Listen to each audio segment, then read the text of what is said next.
Halo, assalamualaikum warahmatullahi wabarakatuh. Selamat datang kembali di channel Zen Permana. Sambil vlogging kita akan bahas dan ngomongin soal tidur ya. Seperti apa aja tidur, apa yang perlu kita pahami dan sikapi tentang tidur, juga hal-hal apa yang teman-teman mungkin nggak tahu ya tentang tidur, dan juga error-error atau mitos-mitos soal tidur. Kita bahas tentang tidur. Cicing. Gimana perasaannya tiap hari bangun pagi? Ngantuk. Gimana perasaannya? Kita bahas tidurnya sambil vlogging ya, berangkat ke kantor juga, ditemenin sama semua sekeluarga karena ada konseling dan meeting ya. Ini pada ikut semua. Kak, aku mau tampil nyua. Yuk, let's go, kita bahas. Tidur itu kebutuhan manusia ya, jadi kebutuhan dasar malah. Jadi tidak ada manusia yang tidak tidur. Aneh kalau justru manusia tidak tidur.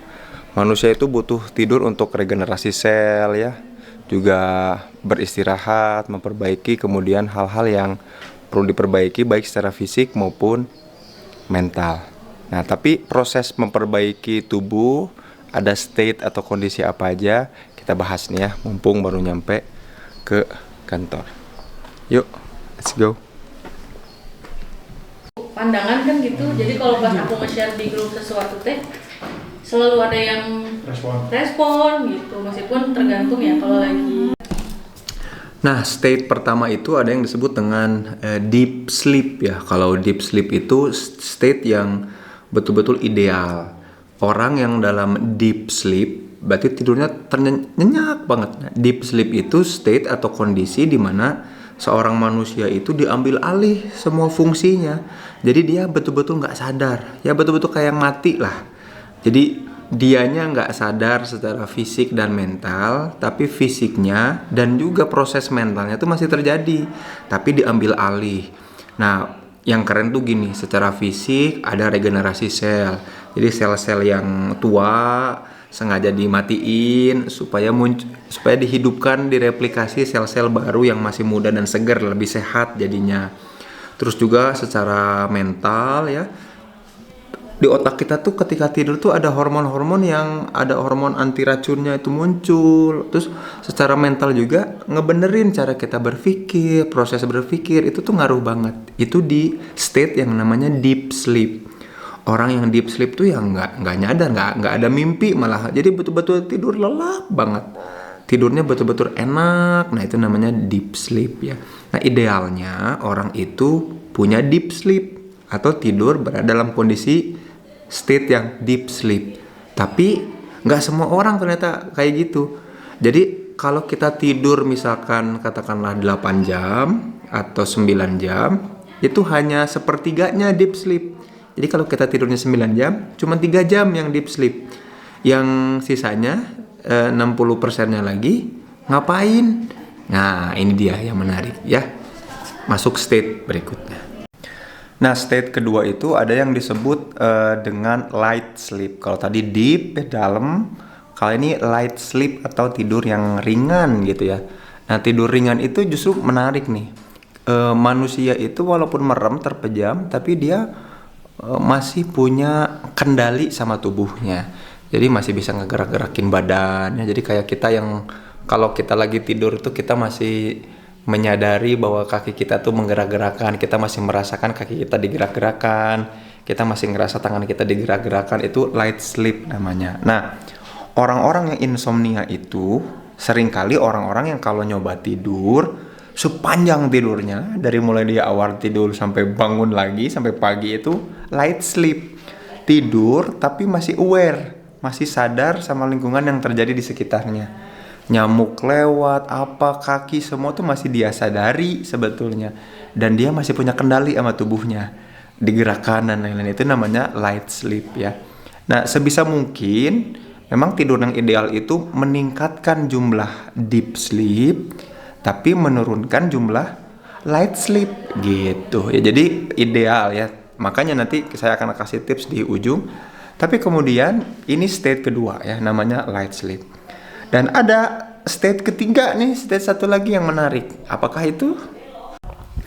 Nah, ada stage yang menarik nih, yang stage yang disebut dengan REM ya, atau REM, REM, Rapid Eye Movement. Jadinya biasanya dilihat dengan mata yang, kalau kita ngelihat orang yang tidur terus kemudian matanya berkedut-kedut, itu namanya fase REM. Atau orang juga sering menyebutnya dengan fase mimpi ya. Nah, kondisi ini menarik ya. Kalau deep sleep itu kita sama sekali nggak punya kendali sama tubuh kita, kehilangan kendali aja. Dan kehilangan kesadaran juga. Kalau light sleep, kita tidur sih, kita merem, tapi masih punya kendali dan masih ada kesadaran dikit gitu ya. Itu light sleep. Nah, kalau REM tuh menarik. Kita itu secara mental punya kesadaran, tapi secara fisik kita udah mati atau lumpuh. Nah, namanya sleep paralysis ya. Udah lumpuh, udah paralyzed, udah lumpuh, tubuh kita tuh nggak bisa digerakin, tapi otak kita aktif, proses mental kita aktif. Nah, seringkali orang yang di fase REM ini orang-orang yang bermimpi tuh. Jadinya kalau orang-orang yang bermimpi itu kayak gimana? Orang yang kemudian secara mental aktif, makanya mimpi itu bikin capek kan? Kalau kita mimpi main bola, bangun tidur tuh capek kayak abis main bola. Mimpi lari, dikejar-kejar, mimpi lari dan dikejar-kejar. Tapi kan alhamdulillahnya, untungnya, walaupun kita mimpi berlari, tapi tubuh kita paralyzed, tubuh kita lumpuh. Tubuh kita nggak bisa lari kan? Kebayang nggak kalau kita mimpi sambil beneran lari ya, sambil betul-betul lari? Itu bukan REM lagi, bukan tidur lagi, itu mah lagi masuk di dunia metaverse namanya ya. Nah, makanya REM ini juga salah satu yang kemudian menarik. Nah, banyak eksperimen-eksperimen psikologi di REM karena apa yang terjadi? Tubuh lumpuh, tapi secara psikologis dia masih hidup dan aktif banget. Sama aktifnya sama orang yang bangun tidur, si kegiatan atau kinerja otaknya tuh. Nah, makanya di psikologi itu banyak diteliti ketika orang ada di fase REM. Cuman nih teman-teman ya, untuk kesehatan jiwa dan kesehatan fisik, sebetulnya yang paling enak tidur tuh ya tidur yang terlelap ya. Tidur yang masuk di fase deep sleep. Nah, makanya kalau teman-teman nemu fenomena yang namanya somnambulism ya, tidur sambil jalan ya, itu karena dia udah tombol-tombolnya tuh udah klep gitu ya. Orang-orang yang mestinya tubuhnya lumpuh ini masih bisa aktif, jadinya pas mimpi dia ikut gerak. Dan kadang-kadang ada orang-orang yang kayak gitu ya, mimpi ngelindur, masih ngomong dan lain-lain, itu karena REM-nya bablas tuh. Ada mekanisme fisiologis yang bablas. Tapi memang nikmatnya tidur adalah tidur yang terlelap ya, tidur yang masuk ke fase deep sleep. Nah, bagaimana cara tahu di mana kita ada deep sleep atau REM atau light sleep? Bagusnya kalau saya sering tidur pakai ini nih, pakai smart band ya. Smart band, bukan smartwatch ya, smart band nih. Gelang yang bisa dipakai tidur ya, ada indikator buat tidurnya, larinya dan lain-lain ya. Di sini bisa nunjukin apakah tidur yang kita habiskan itu light sleep, deep sleep atau REM. Nah, gimana caranya supaya kita kemudian tidurnya tuh deep sleep ya?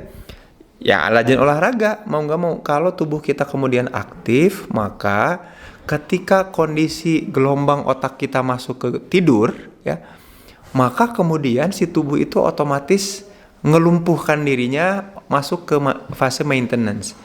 Nah, kalau tubuhnya selalu idle, artinya jarang digerakkan, jadi sinyal otak tuh kesulitan untuk menentukan apakah ini istirahat apa enggak gitu ya. Makanya tubuh harus sering digunakan, makanya jalan kaki yang sering ya, beraktivitas terutama olahraga yang rutin, salah satunya adalah untuk meningkatkan kualitas tidur kita. Di beberapa jurnal yang saya baca, sekarang itu deep sleep lagi rendah-rendahnya, orang tuh lagi pada light sleep dan juga REM. Ya, makanya banyak yang mimpi buruk, banyak yang kemudian pada insomnia ya, gara-gara apa? Tadi gara-gara jarang olahraga, jarang bergerak gitu. Mudah-mudahan video ini membantu teman-teman dalam memahami tidurnya dan menjadikan teman-teman lebih waspada, peka, dan sadar, kenal dan punya kendali lagi sama tidurnya ya. Zain Permana pamit, sampai jumpa di video-video